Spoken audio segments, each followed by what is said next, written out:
For the LAV, my preferred loadout is the 25mm shell, tow missile, active protection, zoom optics, and reactive armor. I choose the 25mm because it's the most versatile. The APFSDST shell, or the sabot, travels faster and is easier to use when fighting vehicles, but to kill infantry you have to direct hit them because these shells have no splash. The canister shells have the opposite problem. They absolutely destroy infantry, but they do nothing against vehicles. They also don't do splash damage, and that makes it difficult to use them to kill enemies hiding behind cover.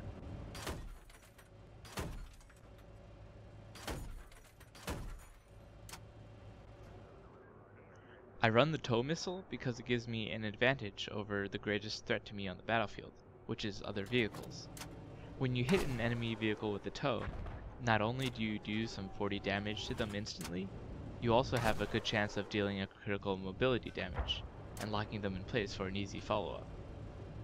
The LMG doesn't hurt vehicles at all, and you already have a pretty good anti-infantry weapon with a 25mm shell. The Zuni rockets are pretty fearsome, but their damage is done in increments and not all at once like the tow. That makes them a worse ambush weapon. They also have pretty terrible range.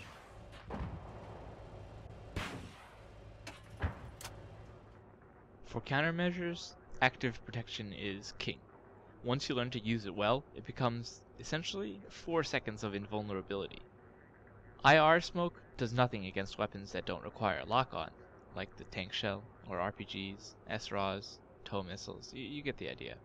While the smoke screen only blocks vision, not bullets. The fire extinguisher is pretty good for recovering from a critical hit, but it's always better just not to get hit at all. Zoom optics are great because they help you spot and hit things at long range. They essentially allow you to fine-tune your aim for those hard-to-hit targets.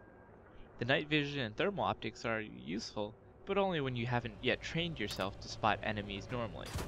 In addition, these two optics can really mess with your ability to see the landscape or other inanimate objects in your way, and the last thing you want to do while driving is to not be able to see where you're going.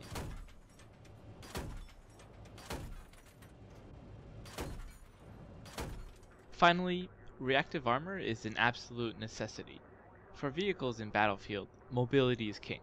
Once you stop moving, you're dead, so anything that makes it harder for you to get mobility hit is crucial. Maintenance doesn't really help much if you already have a repair tool, and thermal camo has the same problem as IR flares. Autoloader can provide a lot of utility. If two IFVs start shooting at each other at the same time and all of their shots hit, the one with the autoloader will win. However, the usefulness of reactive armor makes it just too good to give up.